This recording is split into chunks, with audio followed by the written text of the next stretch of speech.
Welcome back दोस्तों। आज मैं आपके सामने रिसेंटली थिएटर में रिलीज हुई एक तेलुगु लैंग्वेज मूवी को लेकर आया हूँ, जिसका नाम है चक्रव्यूहम द ट्रैप। उसी तरह एक सस्पेंस मूवी है। एक्चुअली ये मूवी बहुत ही कम स्क्रीन पर रिलीज हुई एंड उसी तरह it's a low budget movie. Movie की कहानी एक मर्डर केस के इर्द गिर्द घूमती रहती है।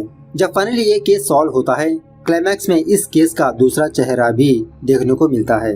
तो चलिए बिना टाइम के लेट्स स्टार्ट। उससे पहले उठा दो प्यार फॉलो इंस्टाग्राम। कहानी की शुरुआत में ही सीआई सत्या को दिखाया जाता है, जो फिलहाल हम ऑडियंस को अपने करियर की एक केस के बारे में बताने लगता है कि ये केस इसके लिए बहुत ही अलग था।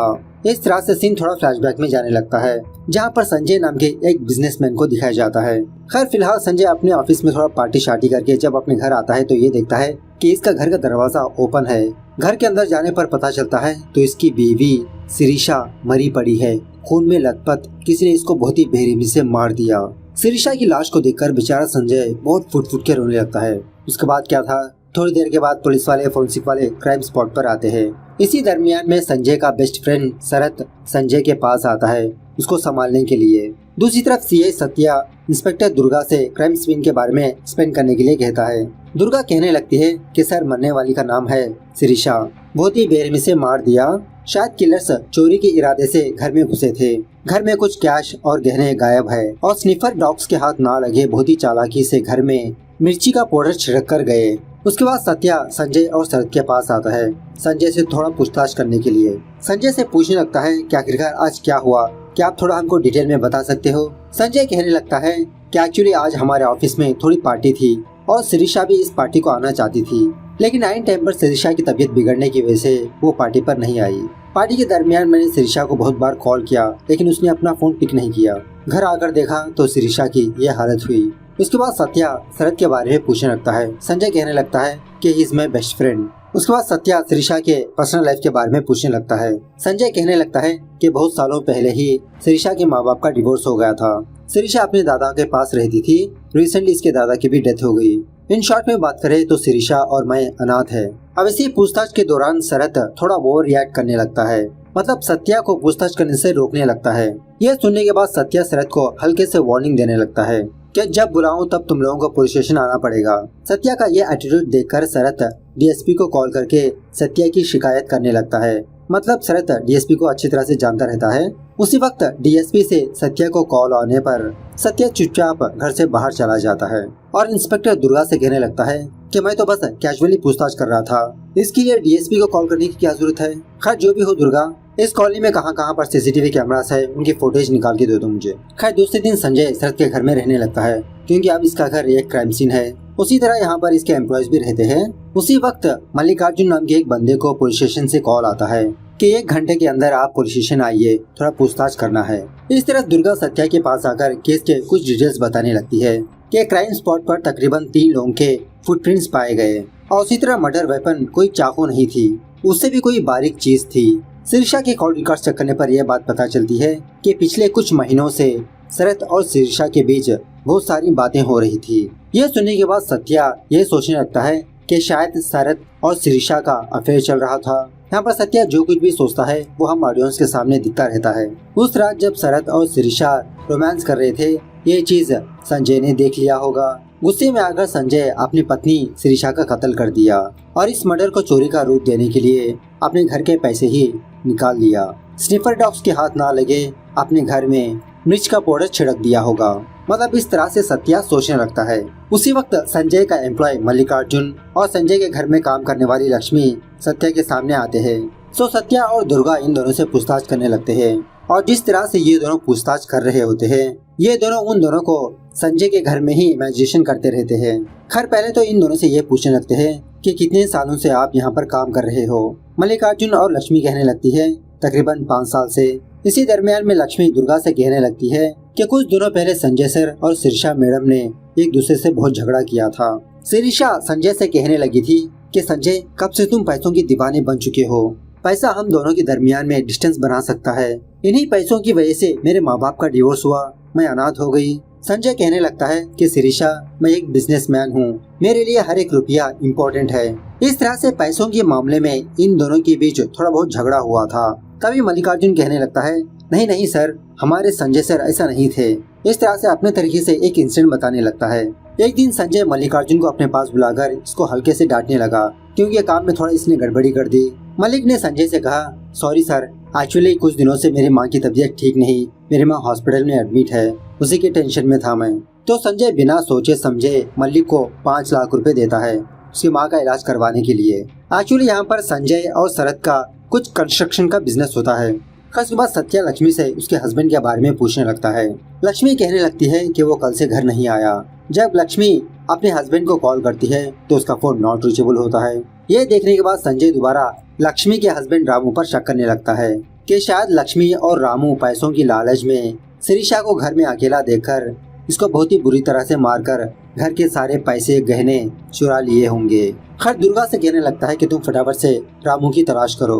At the same time postmortem करने वाला डॉक्टर सत्या को कॉल करके ये कहने लगता है कि ये हत्या चोरी के इरादे से नहीं किया, बहुत ही गुस्से के साथ इस लड़की को काटा गया और वो भी एक पतली सी शार्प ऑब्जेक्ट से। खैर पोस्टमार्टम होने के बाद संजय शिरीषा की डेड बॉडी को हासिल करके इसका अंत्यक्रिया काम कंप्लीट कर देता है और उसी तरह संजय शिरीषा को बहुत मिस करते रहता है, हर वक्त इसी की याद आती रहती है। यहाँ पर संजय एक और इंसिडेंट को याद करता है। एक दिन ओल्ड एज होम वाली एक औरत शिरीषा को कॉल करके कुछ प्रॉपर्टी के बारे में डिस्कस करने लगती है कि शिरीषा क्या उस प्रॉपर्टी के सारे पेपर्स वगैरह रेडी है, पूरा काम खत्म होने में और कितने दिन लग सकता है। तो शिरीषा उस औरत को सारे डिटेल्स बताने लगती है। उसके बाद संजय शिरीषा को इसके बारे में पूछने लगता है कि कौन थे और किसके बारे में पूछ रहे थे। शिरीषा कहने लगती है कि एक्चुअली सिटी के आउटस्कर्ट्स में इनकी एक पुश्तैनी जमीन थी जो इसके दादा मरने के बाद अब वो जमीन शिरीषा के नाम पर आई। शिरीषा इस जमीन को ओल्ड एज होम के लिए डोनेट करने वाली है। संजय पूछने लगता है कि कितनी वैल्यू हो सकती है। शिरीषा कहने लगती है कि तकरीबन 50 करोड़ वगैरह। यह सुनने के बाद संजय शॉक में रह जाता है। अरे शिरीषा, 50 करोड़ की जमीन तुम ऐसे ही दान पर दे रही हो, उससे हम बहुत सारा प्रॉफिट कमा सकते हैं।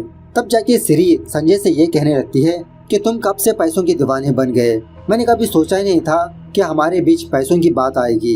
इस तरह से इस बात को लेकर इन दोनों के बीच झगड़ा हो रहा था और लक्ष्मी ने इन दोनों की लड़ाई को सुन लिया। उस दिन से लेते हुए संजय सिरी से थोड़ा ढंग से बात नहीं करता और इसी तरह ये दोनों एक डॉक्टर के पास जाते रहते हैं। मतलब सिरी बच्चा चाहती है। शादी होने के इतने सालों बाद भी सिरी प्रेग्नेंट नहीं होती। खर्च हुआ सीन प्रेजेंट डे पर शिफ्ट होता है। संजय गुस्से में किसी बंदे के घर आकर चेक करने लगता है तो उसके घर को ताला लगा हुआ होता है। दूसरी तरफ दुर्गा और सत्या सिरी के माँ के घर आते हैं थोड़ा पूछताछ करने के लिए। सिरी की माँ शकुंतला कहने लगती है कि शकुंतला का हस्बैंड बहुत पैसे वाला था। कुछ दिनों तक इन दोनों की जिंदगी भी अच्छी खासी गुजर रही थी। देखते ही देखते शकुंतला का हस्बैंड बुरे कामों में पड़ गया, मतलब जुआ, दारू। शकुंतला ने सोच लिया कि अपने हस्बैंड को छोड़ देगी, लेकिन उस टाइम सिरी की एज 10 साल थी। शकुंतला ने अपने साथ सिरी को भी ले जाने की कोशिश की, लेकिन सिरी अपने दादा से बहुत प्यार करने की वजह से वो अपनी माँ के साथ नहीं गई। उसके बाद शकुंतला ने श्रीनिवास नाम के एक और बंदे से शादी कर ली, लेकिन श्रीनिवास भी कुछ ढंग का नहीं निकला।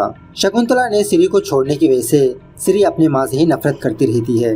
उसके बाद सत्या दुर्गा दोबारा शरद के पास जाते हैं संजय के बारे में थोड़ा पूछताछ करने के लिए, लेकिन इस बार भी शरद अपना एटीट्यूड दिखाते हुए सत्या के सवालों का ढंग से जवाब नहीं देता।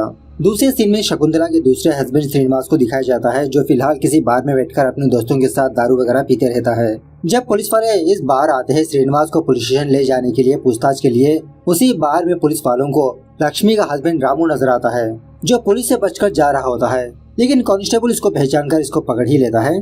उसके बाद शकुंतला के दूसरे हस्बैंड श्रीनिवास को भी पुलिस स्टेशन आने के लिए कहता है। पुलिस स्टेशन में ऑलरेडी सत्या संजय को अपने पास बुलाकर इसके पर्सपेक्टिव व्यू से सिरी के पर्सनल लाइफ के बारे में पूछने लगता है।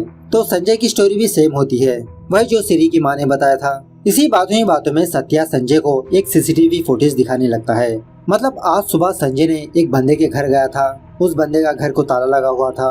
पूछने लगता है कि तुम इस बंदे के घर क्यों गए थे, तो संजय जो हुआ वो बताने लगता है। एक दिन जब संजय और सिरी अपनी गाड़ी में कहीं पर जा रहे थे, रास्ते में सिरी को एक बूढ़ा आदमी नजर आने पर सिरी इस बूढ़े आदमी को कुछ खाना वाना देने लगती है। उसी जगह पर 4 लुच्चे लफंगे आवारा लोग बैठे होते हैं। इनमें से एक बंदे का नाम होता है रवि। सिरी के पास आकर हल्के से इसके साथ छेड़खानी करने लगता है, बदतमीजी से पेश आने लगता है। अब संजय वहीं पर होने की वजह से रवि को बहुत मारने पीटने लगता है। तो ये इंसिडेंट बताते हुए सत्या से कहने लगता है कि सर मुझे रवि पर शक था, इसलिए मैं उसके घर गया थोड़ा पूछताछ करने के लिए, लेकिन वो तो अपने घर में ही नहीं है। इसी दरमियान में सत्या संजय को शरत और सिरी के कॉल रिकॉर्ड्स के बारे में बताने लगता है कि इन दोनों के बीच काफी लंबी लंबी बातें होती थी, क्या तुम इसके बारे में जानते हो? ये सुनने के बाद संजय भी शॉक में रह जाता है। उसके बाद सत्या लक्ष्मी के हस्बैंड रामू से पूछताछ करने लगता है। रामू घबराते हुए कहने लगता है कि सर मैंने कुछ नहीं किया, मैं उस दिन अपनी पत्नी लक्ष्मी को पिकअप करने के लिए सिरी मैडम के घर गया, लेकिन तब तक सिरी मैडम को कोई मार चुका था। मैं डर के मारे वहाँ से भाग निकल आया। उसके बाद सत्या श्रीनिवास से थोड़ा पूछताछ करने लगता है। एक्चुअली यहाँ पर एक और बात यह है कि श्रीनिवास ने ही सिरी को 50 करोड़ की प्रॉपर्टी के बारे में बताया था।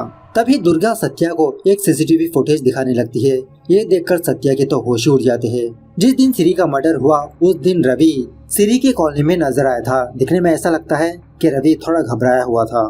तो उसी वक्त पुलिस वाले रवि के घर जाते हैं, लेकिन रवि के घर को ताला लगा हुआ होता है। जब पुलिस वाले दरवाजा तोड़कर अंदर जाते हैं तो घर के अंदर रवि की लाश होती है और इसी तरह पुलिस वालों को रवि के घर में काफी सारे पैसे और मर्डर वेपन भी मिलता है।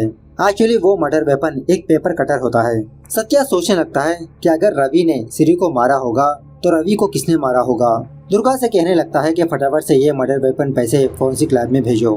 खैर दूसरे दिन दुर्गा सत्या के पास आकर ये कहने लगती है कि मर्डर वेपन के ऊपर संजय के फिंगरप्रिंट्स है, जिसका मतलब संजय ने रवि को सुपारी दी होगी सिरी को मारने के लिए। उसके बाद संजय ने रवि को मारा होगा।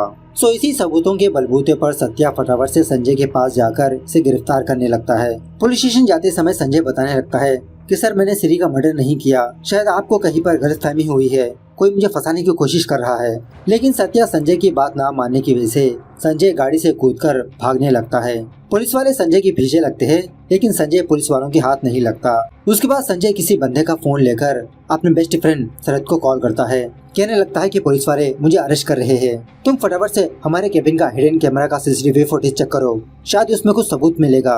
उसी वक्त दुर्गा सत्या को कॉल करके ये बताने लगती है कि सर जब एक लड़का लड़की रवि के घर आया करते थे, और शॉकिंग बात ये है कि रवि और शरद के बीच काफी सारे बातें हुआ करती थी कॉल में, और सिरी के मर्डर के वक्त इन दोनों का सेम लोकेशन दिखा रहा है।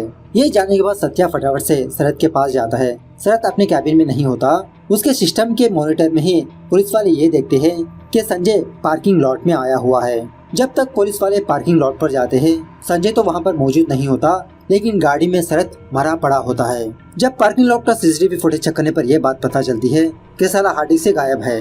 दूसरी तरफ संजय चोरी चुपके पीछे के रास्ते से अपने घर में आता है अपना फोन लेने के लिए। उसी वक्त संजय का एम्प्लॉय मल्लिकार्जुन संजय पर हमला करने लगता है। तभी उसी वक्त मल्लिकार्जुन को एक बंदा हमला करने लगता है। वो बंदा नहीं, एक्चुअली बंदी होती है, और इस बंदी का नाम होता है शिल्पा। ये भी संजय की एम्प्लॉय होती है। ये दोनों मिलकर मल्लिकार्जुन को मारने की कोशिश करने लगते हैं। तभी यहाँ पर पुलिस वाले आते हैं। सो सत्या संजय को पुलिस स्टेशन ले जाकर इंट्रोगेशन करने लगता है कि तुमने पहले तो सिरी को मारा, उसके बाद मल्लिकार्जुन को भी मारने की कोशिश कर रहे हो। संजय सत्या को अपने फोन में हुए एक सीसीटीवी फुटेज को दिखाने लगता है। ये देखकर सत्या के तो होश ही उड़ जाते हैं। उसके बाद सत्या शिल्पा और मल्लिकार्जुन को मार पीट कर सच बोलने के लिए कहता है। शिल्पा कहने लगती है कि जब मैंने पहली बार संजय को देखा उसी वक्त इससे प्यार करने लगी। मैं जानती थी कि संजय की ऑलरेडी शादी हो चुकी है। एक दिन ऑफिस में लेट होने की वजह से संजय शिल्पा को उसके घर के पास ड्रॉप करने लगा। एक्चुअली उस दिन पार्टी थी और रास्ते भर इन दोनों के बीच काफी सारी बातें हुई और संजय ने शिल्पा को एक फोन गिफ्ट भी दिया। दूसरे दिन सुबह संजय दोबारा शिल्पा के घर के पास आता है उसको पिकअप करने के लिए। शिल्पा संजय को अपने घर में बुलाती है, कॉफी पीकर जाने के लिए कहती है। तो उसी तरह से संजय शिल्पा के घर आता है। उस वक्त शिल्पा स्नान करती रहती है। शिल्पा उसी हालत में संजय के सामने आती है। देखते ही देखते संजय के साथ रोमांस करने की कोशिश करने लगती है, लेकिन संजय शिल्पा को दूर हटाकर अपने ऑफिस चला जाता है। उसी दिन से शिल्पा ने ठान लिया कि किसी भी हालत में संजय को हासिल कर ही रहेगी। सो एक रात शिल्पा जानबूझकर मल्लिकार्जुन से कहा, क्या तुम मेरे घर के पास ड्रॉप कर दोगे? एक्चुअली मल्लिकार्जुन जिस कार को इस्तेमाल करता है वो कार संजय और शरद की होती है। शिल्पा मल्लिकार्जुन से उसकी पर्सनल लाइफ के बारे में पूछते हुए उसको संडे के दिन डिनर पर इनवाइट करने लगती है और इसी तरह कल ऑफिस जाते वक्त इसको पिकअप भी करने के लिए कहती है। सो दूसरे दिन मल्लिकार्जुन उसी तरह से शिल्पा के घर के पास आकर इसे कॉल करने लगता है कि मैं नीचे हूँ, फटाफट से आ जाओ। शिल्पा मल्लिकार्जुन को ऊपर बुलाती है, कॉफी पीकर जाने के लिए कहती है। जब मल्लिकार्जुन शिल्पा के घर में आता है तो शिल्पा मल्लिकार्जुन को सेड्यूस करने लगती है। उसके बाद क्या था, इन दोनों में कांड बांड भी हो जाता है। मल्लिकार्जुन शिल्पा से पूछने लगता है कि 2 साल से मैं तुम्हारे पीछे पड़ा था लेकिन तुमने मुझे घास तक नहीं डाली, लेकिन आज अचानक से मुझसे कांड कर बैठी, क्या चाहिए तुमको? शिल्पा कहने लगती है कि मुझे संजय चाहिए। शरीर का रिश्ता गया भाड़ में, दिल का रिश्ता इम्पोर्टेंट। वाह क्या प्यार है शिल्पा तेरा। खैर मल्लिक से कहने लगती है कि मैं शिरीषा को मारना चाहती हूँ, इसमें तुम मेरी हेल्प करो। सो शिल्पा और मल्लिकार्जुन ये दोनों रवि के पास जाते हैं, उसको सुपारी देते हैं शिरीषा को मारने का। सो जिस दिन ऑफिस में पार्टी थी उस दिन मल्लिकार्जुन शिरीषा के घर आया, बस ऐसे ही बहाना बनाकर, और अपने साथ ये रवि को भी लादा है। रवि पेपर कटिंग की नाइफ से शिरीषा पर बार बार हमला करके इसे मार देता है। इसको मारने के बाद घर में के पैसे गहने सब कुछ चुरा लेता है। एक्चुअली पैसे चुराना प्लान का हिस्सा नहीं होता, लेकिन रवि चुरा लेता है। उसके बाद जब मल्लिकार्जुन पुलिस स्टेशन में था, दुर्गा से इसको ये बात पता चलती है कि पुलिस वालों को कॉलोनी का सीसीटीवी फुटेज मिला। ये जानने के बाद शिल्पा और मल्लिकार्जुन रवि के घर जाते हैं यही बात बताने के लिए कि अगर तुम पकड़े जाओगे तो हम भी सामने आ सकते हैं, तुम फटाफट से अंडरग्राउंड हो जाओ, कहीं पर भाग जाओ। लेकिन रवि इनकी बातों को लाइटली लेने लगता है और इसी तरह संजय को मारने की बात करता है। शिल्पा को गुस्सा आकर अपनी ओढ़नी से रवि को भी मार देती है इसकी जात का। उसके बाद जब सत्या संजय को गिरफ्तार कर रहा था उस टाइम शिल्पा संजय के ही घर में थी, उसको खाना देने के लिए आई थी। यह देखकर शिल्पा फटाफट से मल्लिकार्जुन को कॉल करके यही बात पूछने लगती है कि पुलिस वाले संजय को क्यों गिरफ्तार किया। मल्लिकार्जुन शिल्पा को ऑफिस के पास आने के लिए कहता है, थोड़ा बहुत बात करने के लिए। एट द सेम टाइम दूसरी तरफ संजय ने अपनी बेस्ट फ्रेंड शरद को कॉल करके हिडन कैमरा का सीसीटीवी फुटेज चेक करने के लिए कहा था। जब शरद उस कैमरे का फुटेज चेक करने लगता है तो उसको ये बात पता चलती है कि कुछ दिनों पहले मल्लिकार्जुन ने इन दोनों के कैबिन में आकर पेपर कटर चोरी छुपके अपनी जेब में लेकर चला गया। ये देखकर शरद समझ गया कि मल्लिकार्जुन ही संजय को इस केस में फंसा रहा है। उसके बाद जब शिल्पा मल्लिकार्जुन के पास आकर इसके बारे में पूछने लगती है कि पुलिस वाले संजय को क्यों गिरफ्तार किया, मल्लिकार्जुन इसको कुछ भी जवाब नहीं देता। तभी मल्लिकार्जुन को पता चल जाता है कि शरद को मल्लिकार्जुन के बारे में पता लग गया। ये दोनों शरद को मार देते हैं और वहाँ पर सीसीटीवी कैमरा होने की वजह से वहाँ का हार्ड डिस्क गायब कर देते हैं। सो प्रेजेंट पर मल्लिकार्जुन सत्या से कहने लगता है कि शिल्पा को संजय चाहिए था लेकिन मुझे शिल्पा चाहिए थी, इसलिए मैंने इस मर्डर केस में संजय को फंसाने का प्लान किया। उसके बाद सीन 3 महीनों बाद शिफ्ट होता है। एक दिन संजय बहुत सारा पैसा ओल्ड एज होम के लिए दान कर देता है। उसके बाद यहाँ पर इस मूवी का एक और असली चेहरा सामने आता है। संजय के हाथ में फिलहाल शिरीषा के इंश्योरेंस पैसे 25 करोड़, शरद के इंश्योरेंस के पैसे 25 करोड़ और श्री की जो पुश्तैनी जमीन थी उसके 50 करोड़ होते हैं। टोटली 100 करोड़ होते हैं इसके हाथ में। एक्चुअली बहुत सालों पहले संजय एक बिल्डर के पास काम किया करता था, उसी बिल्डर के पास शरद भी आया करता था। देखते ही देखते संजय और शरद के बीच अच्छी खासी दोस्ती हो गई। शरद और शिरीषा का भाई बहन का रिश्ता था, मतलब some kind of a family friends. So एक दिन शरद ने संजय को लेकर शिरीषा के घर गया। संजय शिरीषा के दादा को देखकर ये सोचने लगा कि मैंने इस बंदे को कहीं पर देखा हुआ है। संजय अपने घर आकर पुराने न्यूज़पेपर्स को छान मारने पर इसको ये बात पता चलती है कि सिटी के आउटस्कर्ट्स में काफी सारी जमीन है जो शिरीषा के दादा की है। तो संजय ये जानकर शिरीषा से प्यार करने का नाटक किया। उसके बाद जब संजय को शिरीषा से ये बात पता चली कि शिरीषा अपने पुश्तैनी जमीन को दान में दे रही है तो इसे ये बात हजम नहीं हुई। संजय शिरीषा के बर्थडे के दिन इसको एक फोन गिफ्ट किया जिसमें अपनी फ्रेंड की वजह से एक ट्रैकर होता है उसमें, और संजय ने ऐसा ही एक फोन शिल्पा को भी दिया। इस तरह से संजय इन दोनों की बातें सुन रहा था। शिल्पा को उकसाने के लिए ही जानबूझकर संजय ने शिल्पा को दूर रखा। ऑलरेडी जानता था कि शिल्पा संजय पर मरती है, और जिस दिन संजय पार्टी पर जा रहा था उस दिन संजय ने शिल्पा के चाय में कुछ मिला दिया था जिसकी वजह से शिल्पा की तबीयत थोड़ी बिगड़ने लगी, इसीलिए शिल्पा पार्टी पर नहीं गई। उसके बाद क्या हुआ आप जानते हो। प्रेजेंट डे पर जब संजय ये सारी दौलत लेकर अपने घर जा रहा होता है अपनी गाड़ी में, तभी एक लॉरी आकर इसकी गाड़ी को ठोक देती है और ट्रक वाला बंदा नीचे उतरकर एक बंदे को कॉल करता है, सर काम खत्म हो गया। और वो बंदा और कोई नहीं सत्या होता है, क्योंकि सत्या के पास संजय का एक फ्रेंड होता है जिसमें उन दोनों के फोन्स में ट्रैकिंग डिवाइस फिट किया था। इसी की मदद से सत्या को संजय का असली सच पता चला। इस तरह से सत्या ने संजय का ये चक्रव्यूह तोड़ दिया। एक्चुअली मूवी के एंडिंग के बारे में बात करें तो संजय ने इनडायरेक्टली अपना एक प्लान बनाया, मतलब अपना एक चक्रव्यूह बनाया कि शिरीषा मर जाए और इसी तरह सारी दौलत इसके हाथ लग जाए। इसके लिए संजय ने शिल्पा और मल्लिकार्जुन का इस्तेमाल किया। पहले तो शिल्पा से दूर होकर उसको उकसाया, शिल्पा ने मल्लिकार्जुन का सहारा लिया, ये दोनों मिलकर रवि के सहारे से शिरीषा को मार दिया। इस तरह से एक इनडायरेक्ट प्लान बनाया होता है संजय ने। फाइनल सीन में हमको ये बात पता चलती है कि इसका दूसरा पार्ट भी आने वाला है, चक्रव्यूहम द हंट। खैर मूवी कैसे लगी कमेंट करके बताना जरूर। मिलते हैं अगले वीडियो में, तब तक take care, bye bye, see you soon.